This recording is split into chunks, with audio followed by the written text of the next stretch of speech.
It was close to midnight when the world of a billionaire collided with the shadows of a forgotten street. One wrong turn, one faint whisper, "Sir, please don't call the police." And everything Asher Whitman thought he knew about his perfect, predictable life began to unravel. Stay with this story because what that young billionaire discovered in the dark will challenge everything you believe about luck, family, and fate. Tell me in the comments, what would you do if the person you tried to help turned out to be part of your past? The night air over Boston was sharp and bitter, the kind that cut through even the finest wool coat. Asher's driver waited down the block, but he walked instead, too restless to sit still after another victory dinner filled with empty laughter and hollow toasts. At 34, he was already one of the youngest tech billionaires in the country, a man who could buy anything except sleep. The city glittered beneath him like a circuit board, bright, cold, efficient. He was halfway down Beacon Street when he caught the sound again, softer than the hum of traffic, almost a breath. "Sir, please don't call the police." He stopped. The voice came from an alley between two brownstones, half swallowed by darkness. His instincts told him to keep walking, but something curiosity, conscience, maybe loneliness, pulled him in. He took a few careful steps forward and saw her. A little girl, maybe 6, huddled behind a recycling bin. Her knees were pulled tight against her chest. Her jeans ripped her thin jacket, zipped to her chin. She clutched a worn messenger bag as if it held her entire life. When the wind lifted her hair, he saw her face small, dirt-smudged, but startlingly calm, as if she had been waiting for this moment. Asher raised his hands, trying not to frighten her. "It's okay," he said quietly. "I'm not calling anyone." The girl didn't move, didn't speak. Her eyes followed him like a cornered animal's. He took off his scarf and knelt, placing it on the ground between them. "It's freezing. You can have this." No response. He straightened, exhaled, and said, "I'll get you something hot to eat. If you're gone when I come back, that's fine." Then he left. 10 minutes later, he was back with a takeout bag from a nearby deli. The smell of clam chowder filled the alley as he placed it near her feet. "Here," he murmured. The girl hesitated before leaning forward, drawn by the heat and the scent. She dipped the spoon cautiously, then devoured it like she hadn't eaten in days. Asher stood a few steps away, watching the steam rise around her face, and something inside him cracked open. He'd seen numbers collapse, companies fail, and markets burn, but he'd never seen hunger this small, this human. "What's your name?" he asked. She looked up, eyes wide but guarded. "Nora," she said finally. "Nice to meet you, Nora. I'm Asher." She gave a tiny nod, clutching her spoon. That was when he noticed the pendant around her neck, a small silver compass, old and scratched, turning gently against her chest. "That's a nice necklace," he said softly.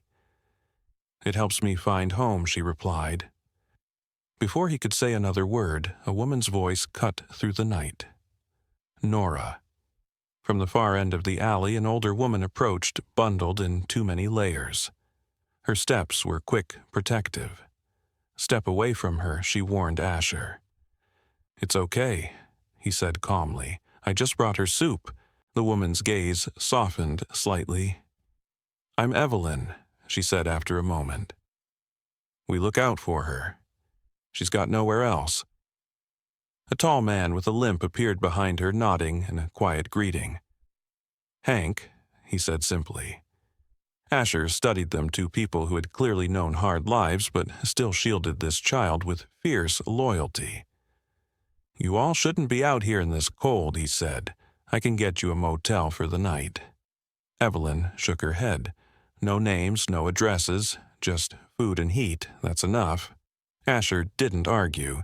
He just nodded and handed over a bag of glove socks and heat packs he'd picked up on his way back. Evelyn's eyes flickered with something between gratitude and disbelief. "You're a strange man, Mr. Whitman," she said. "Most people don't even look at us." Maybe I should have looked sooner, he replied quietly. The wind picked up scattering papers down the alley. Nora tucked the compass inside her jacket as if to keep it warm. Asher watched her trace a finger over it, the chain glinting in the weak light. "Who gave that to you?" he asked. She looked up, her expression unreadable. "It was already mine," she said. "It's got my letters." She slipped it off and handed it to him without warning. On the back, half buried beneath grime, were two faint initials, A.W. His breath caught. Those were his initials engraved in the same looping script his sister had used when she gifted him a matching compass years ago before the accident, before their family fell apart. He turned it over in disbelief, his pulse hammering in his ears.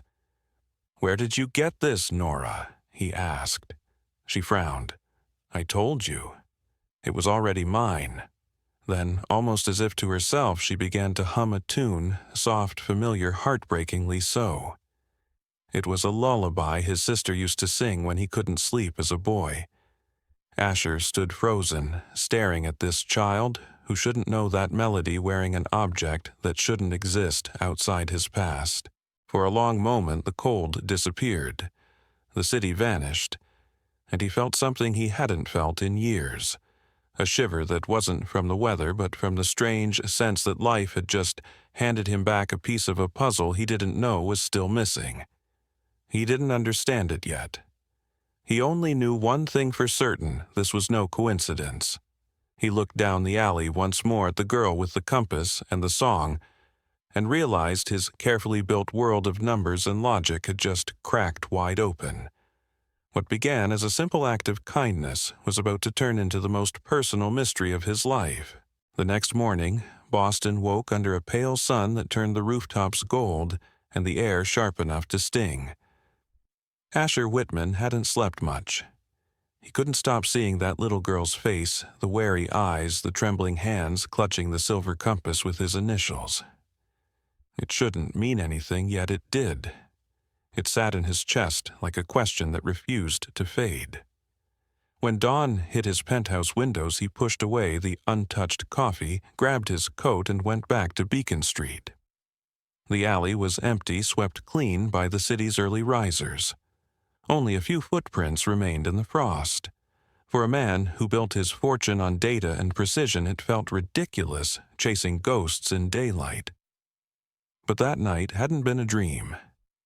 He found the same deli, ordered more chowder, and left a note tucked into the bag for Nora from the man who hates cold nights. Then he waited. He waited every night after that. By the end of the week, she came back. Evelyn spotted him first and sighed. "You're persistent," she said, her voice part suspicion, part reluctant respect. "I've been called?" "Worse," Asher answered. She studied him for a moment before motioning him closer. Nora was crouched near the grate, sketching on the back of an old newspaper with a pencil stub. "You draw?" he asked. She nodded, not looking up. "Maps." She pointed at the lines, crooked streets, dotted circles, arrows, places we stay, places we don't. Evelyn smiled faintly. "The kid's got a memory like a compass. Every street corner is in her head." Asher knelt beside her, careful not to crowd. "I've got paper," he said, "real paper, and colored pencils if you want them." Nora looked up, doubtful. "They'll just get stolen." He hesitated, then smiled. "Then I'll keep extras." That earned the smallest flicker of a grin. Over the next few weeks, he began to visit the South End soup kitchen Evelyn worked at. He didn't tell anyone who he was. To the volunteers, he was just Ash, the quiet guy, who rolled up his sleeves and washed trays until his hands reddened. Evelyn caught him once, scrubbing a pot like a man trying to erase a lifetime of guilt. "You could write a check," she said. "It would fix our heating in a day." He shrugged. "I've written enough checks in my life. This feels better." She didn't argue after that. Nora warmed to him slowly, like a stray, testing the idea of trust. She began asking questions what his favorite food was, if he'd ever slept outside, why he always wore the same gray coat. He told her the truth, because it keeps me grounded. She accepted that answer without pressing further, as children do when they sense pain behind an adult's words. One Saturday, he brought something new, a prepaid phone and a library card in Nora's name. It's not much, he explained to Evelyn, but if anything happens, she can call me. And maybe she'll like books as much as maps. Evelyn turned the card in her hands. "You're making it hard not to trust you," she said. He smiled. "That's the idea." Still, he couldn't shake the unease about the compass. It lived in the back of his mind like a riddle. Some nights, he caught himself staring at the ceiling, replaying the melody she had hummed, trying to convince himself it was coincidence. But coincidence didn't hum the same tune his sister used to calm his nerves before every product launch. Coincidence didn't etch his initials into metal. Something connected them, he was sure. Then, one afternoon, while helping Nora draw in a borrowed classroom at the shelter, he noticed the sleeve of her jacket slip down her shoulder. For a moment, he saw a faint crescent-shaped birthmark near her collarbone. He froze. It was identical to the one his sister had, the one she used to joke about calling their family's good luck charm. His stomach knotted. He forced his voice steady. "That's a cool mark," he said. "Does it hurt?" Nora shook her head, oblivious to his shock. "It's always been there. Like a moon." He nodded, pretending not to care, but inside he was already unraveling. Back at his office, the walls of glass felt colder than ever. His assistant handed him the day's agenda: conference calls, contract reviews, and investor dinner, but none of it mattered. He was thinking about a 6-year-old girl drawing maps of alleys, wearing his initials around her neck, carrying a mark his sister once traced with her fingertip. Could she be family? The idea was absurd, impossible. And yet his instincts, honed by years of reading, people whispered otherwise. That evening, Evelyn and Hank joined him at the soup kitchen's back entrance. "We need to talk," Hank said, leaning on his cane. Nora found something. He handed Asher a scrap of old fabric, a torn corner of a baby blanket with a faded letter stitched into it. N. Asher's breath caught. Evelyn explained softly. She said she's had it since before she could remember. Found it with the compass. "Where did it come from?" Asher asked. Hank shrugged. "We found her behind a church on Tremont 6 years ago. No note, no record. Just that blanket and the pendant." She was barely walking. The words sank deep, heavy with meaning. 6 years.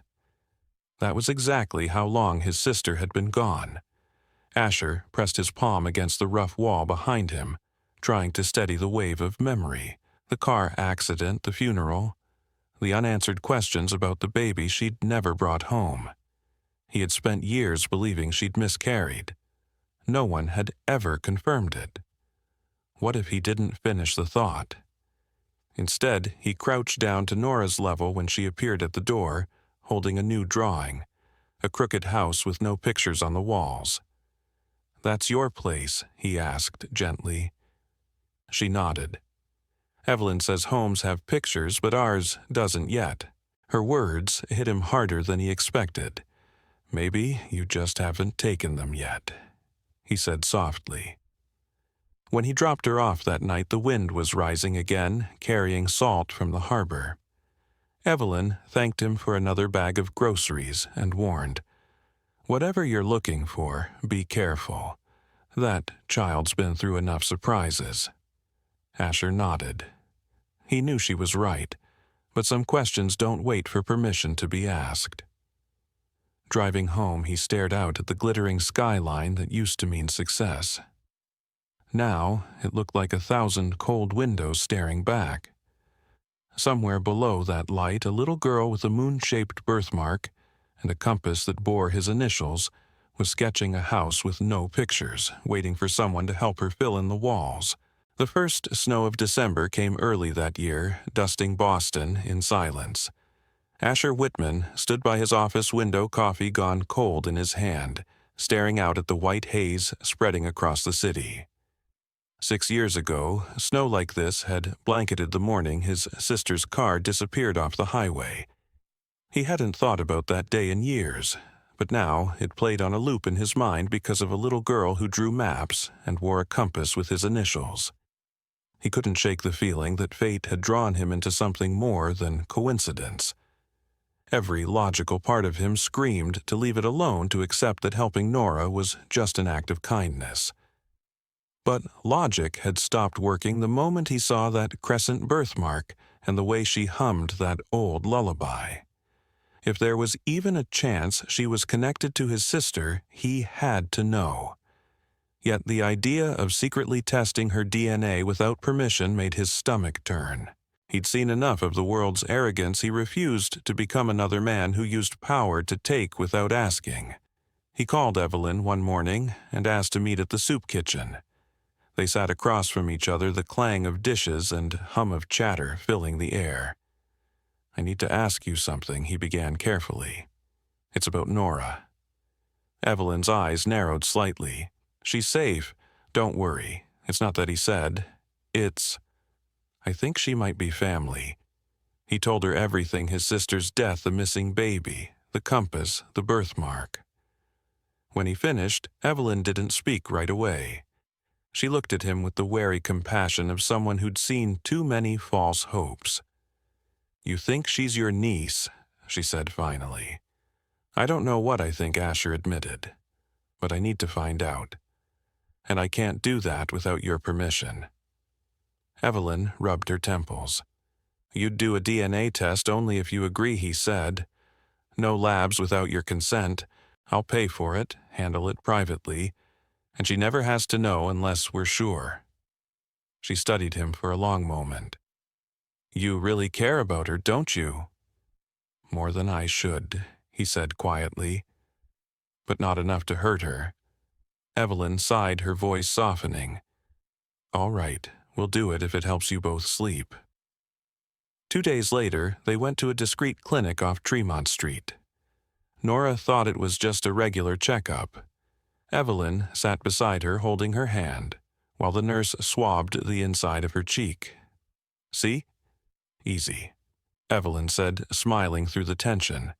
Asher signed the papers, his hand shaking as he wrote his name. The doctor promised results within 48 hours. Asher didn't sleep once during those 2 nights. At Harbor Light's headquarters, his staff noticed his distraction. During meetings, his mind wandered. His board grew restless. One of his executives pulled him aside. "You've missed 2 investor calls. People are starting to talk." Asher stared at the glowing conference screen. "Let them talk," he said flatly. "They've got no idea what's important." He spent the second night pacing his penthouse, the city below, blurred by snow. Around midnight, his phone buzzed. The call was from the doctor. Asher's throat tightened. "Mr. Whitman," the voice said, calm and clinical. "We have the preliminary results." He gripped the edge of his desk, and there was a pause long enough to stop his heart. "The match is conclusive," the doctor said. "Nora Ruiz is your biological niece." The words hit like thunder. Asher's knees nearly gave out. For a moment, the silence in his apartment felt deafening. He sank into his chair, staring at the skyline, every light blurring into tears. His sister's child alive, safe right here in the same city all this time. All the years of searching, the guilt, the unanswered questions, it all came rushing back at once.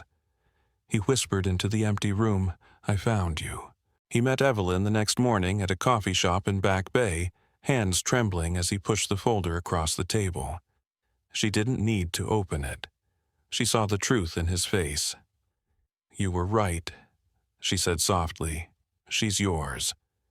He nodded, barely able to speak. "My sister didn't die alone," he murmured. "Her daughter's alive because of you." Evelyn blinked hard, her voice breaking. "We just kept her safe. That's all." Later that day, Asher picked Nora up from the shelter for their usual afternoon walk. He didn't tell her yet he wasn't ready, and neither was she. Instead, they stopped by the park where snow covered the swings like powdered sugar. Nora kicked at the snow, giggling when it stuck to her boots. "You're quiet today," she said. "I'm thinking," he replied. "About what?" "About promises," he said, "the ones we make and the ones we break." She tilted her head. "You break promises once," he said, "but I'm going to fix it." That night, after dropping her off, Asher sat in his car for nearly an hour, watching the apartment window glow softly through the frost. He thought about what came next. He couldn't just show up one day and tell her she belonged to a world of wealth and legacy. She'd grown up loved even without luxury. Evelyn and Hank were her real family too. He owed them the respect of time, patience, and honesty. When he finally drove home, he opened the small wooden box that held his sister's belongings. Inside was a photograph his sister smiling, holding a baby wrapped in a blanket with a stitched letter N. He hadn't looked at it in years. Now, he pressed his thumb against the image and whispered, "I found her, Anna. I found your little girl." He thought that was the end of the mystery. He didn't yet know that behind his sister's death was a deeper betrayal, that someone in his own circle had wanted that child to disappear. For now, all he knew was that proof had come at a price, and promises broken long ago were demanding to be kept. The storm rolled in before dusk, slanting rain against the tall glass walls of Harbor Light Systems. Inside, Asher Whitman stood at the edge of the boardroom, his reflection fractured in the windows like a man split in two. The CEO the world knew, and the brother who'd just found the niece he never knew existed. For the first time in years, his priorities weren't lining up neatly in a quarterly report. He'd made a promise to his sister long ago to protect what she loved most. Now, that promise had a name, Nora. But something about her story still didn't fit.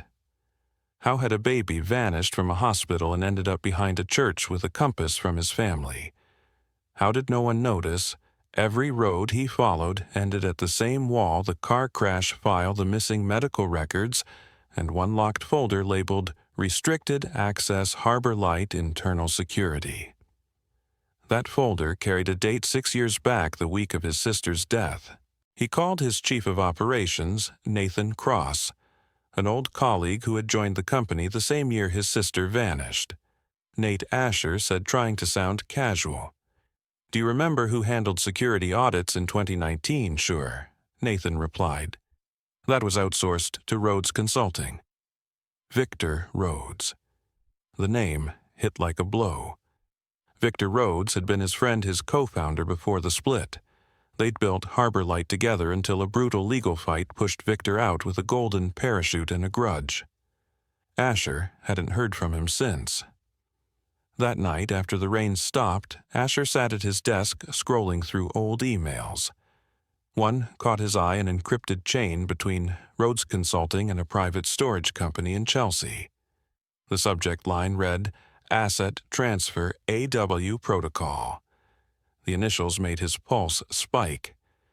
He printed the file, grabbed his keys, and drove across the river. The warehouse was the kind of place no one looked twice at rows of locked units under flickering lights. The clerk at the desk recognized Asher's name and stiffened. "You need an access code, sir." Asher slid a business card across the counter, the kind that made people reconsider. "Then find me someone who does." Minutes later, a short man in a windbreaker appeared from the back. His eyes darted between Asher and the paperwork. "You're looking for Unit 317, he said. "Belonged to Victor Rhodes. You worked with him?" Asher asked. The man hesitated. He paid in cash. Said it was private storage, but... His voice dropped. "There was a file in there, a photo of a baby and a woman. I shouldn't have looked, but she had the same eyes as you." The gate code clicked open with a metallic snap. Inside the unit, Asher found dusty boxes labeled consulting invoices, client lists, and one smaller case marked AW Project. Inside it were folders, flash drives, and a sealed envelope with his name printed neatly in Rhodes's handwriting. He opened it slowly. "You always wanted the truth, Asher," it began. "Now you can have it. But the truth costs more than money." Attached was a printed hospital transfer sheet, showing that his sister's infant had survived the crash and had been listed as relocated for medical observation under Rhodes' consulting authorization. A false signature matched the hospital's chief administrator, one Asher had once promoted through his company's medical tech division. The pieces snapped into place. Rhodes had exploited Harbor Light's security access to erase the baby's identity, selling the data trail to cover debts from their failed venture. His sister had died chasing that truth, and Nora had been lost in the fallout. Asher's grip tightened around the paper. Rage came first. Then a cold determination that settled deep in his bones. He copied every document, left the originals untouched, and drove straight to Evelyn's apartment. She opened the door in her robe, startled to see him drenched and shaking. "He did it," Asher said, voice hoarse. "Rhodes. He covered up everything. My sister didn't just crash, she was silenced." Evelyn stared at him, her face pale. "You have proof," he nodded, handing her the folder. "Enough to bury him." The next morning he met with his legal counsel to prepare charges for fraud, obstruction, and child abduction. They needed a witness, someone who could tie Rhodes directly to the transfer. That witness came from an unexpected place, a retired security guard named Jonah Keene, the same man who had authorized Rhodes's entry into the hospital's restricted wing. When Asher found him living in a small apartment in Cambridge, Jonah broke down the moment he saw the documents. "He told me it was for emergency custody," the old man said. "Said the mother had died." "I didn't know. I swear I didn't know." Asher didn't want revenge, he wanted justice. He turned the files over to the state attorney's office. Within days, Rhodes was arrested at his vacation home in Martha's Vineyard, charged with conspiracy and kidnapping. The news hit the networks like wildfire. Cameras crowded outside Harbor Light's headquarters, headlines screaming, "Tech Empire Scandal Founder's Niece Found Alive." Asher shielded Nora from it all. He moved her and Evelyn into a townhouse near the harbor one, with walls covered in her drawings, and a kitchen that always smelled like grilled cheese. At night, Nora would sit at the window watching the lights flicker across the water. "You can see everything from up here," she'd say. "Even the moon." Asher would smile softly. "That's your compass now, kiddo. It doesn't lie, but peace never came easily." One evening, when Asher arrived home late, the doorman stopped him. "Sir, someone tried to get in earlier, said he was with maintenance, had the right gate code." Asher's stomach turned cold. "Did you let him in?" "No, sir," the man said. "He left when I asked for ID. Security footage showed a figure in a cap and dark jacket, Victor Rhodes's driver. He'd tried to enter the property before his arrest warrant had even been executed." Asher realized then that justice might not protect them fast enough. He doubled security, changed the codes, and refused interviews. That night, thunder rolled again over the city.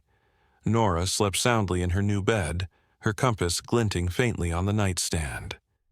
Evelyn sat in the living room, knitting, eyes weary but steady. Asher stood by the window, hand pressed to the glass, watching the lightning cut across the harbor. Somewhere out there, the man who knew every gate code in his life, business, family secrets had finally been locked out. But even as the storm raged, Asher knew the real battle wasn't over. Truth had found its way in, and once the door was open, it could never be closed again. The courtroom was quiet, except for the rhythmic ticking of the wall clock and the steady tap of rain against the tall windows. Asher Whitman sat at the plaintiff's table. His hands folded, a file of evidence resting in front of him. Across the aisle, Victor Rhodes avoided his gaze, his once perfect posture broken. The trial had taken weeks, witnesses' testimonies, a mountain of digital records. Each piece had stripped away another layer of lies until the truth stood bare. The judge's voice carried through the room like a gavel before it even fell. "Mr. Rhodes, this court finds you guilty of fraud, obstruction of justice, and child endangerment." Gasps filled the room. The sentence, 30 years without parole. Asher didn't feel triumph, only relief, quiet and heavy. He turned slightly toward Evelyn Ruiz, who sat behind him with Nora on her lap. The little girl's fingers traced the edge of her compass chain as if it were a shield. When their eyes met, Asher smiled faintly, not with victory but with peace. Justice at last wasn't just a word, it was something real, something earned. Outside the courthouse, the air was crisp and bright. The reporters called out his name, but he walked past them without stopping. Evelyn carried Nora's backpack. Hank steadied her on the steps with his cane, and together they made their way to the car, waiting at the curb. For the first time in months, there was no need to look over their shoulders. The storm had finally passed. Weeks later, Asher stood on the balcony of his townhouse overlooking Boston Harbor. The late spring breeze carried the smell of salt and fresh rain. Inside, laughter echoed from the living room, Evelyn and Hank arguing over a board game, while Nora giggled uncontrollably. It was a sound Asher had never imagined he would miss until now. He turned, watching the light spill across the floor, and for a fleeting second he saw his sister's face in Nora's smile. Life didn't return to normal. It created a new one. Evelyn accepted a position managing the city's community outreach program. Hank, who had once slept under overpasses, was now a volunteer at the Veterans Center helping men who had walked his same lonely path. Nora started school in the fall, carrying her compass everywhere like a promise. Every morning she'd stop by Asher's office before leaving and say, "It points home today." He'd reply, "That's because you made one." Asher had turned part of his company into something new, something his sister would have recognized. Harbor Light now funded the North Star Fund, a program dedicated to supporting homeless children and families in transition. He insisted on no press release, no ribbon-cutting ceremony. He didn't need applause. The only thing that mattered was watching people who had been invisible finally find warmth and belonging. Still, the adjustment wasn't without its struggles. Nora, despite her joy, sometimes woke up in tears. She'd dream about the streets or the old grate on Boylston where she used to sleep. Evelyn would hold her whispering that she was safe, while Asher waited quietly in the doorway, feeling both powerless and grateful. Healing wasn't instant. It came in moments, a drawing on the fridge, a new laugh, a night without fear. One evening in early summer, Asher took Nora to Castle Island. The two of them sat on the sand as the sun melted into the water. She drew shapes in the wet sand with a stick while gulls drifted overhead. "Uncle Asher," she said softly, "why did my mom never come for me?" He hesitated. The question pierced deeper than she could understand. "She tried," he said finally, "but someone stopped her before she could.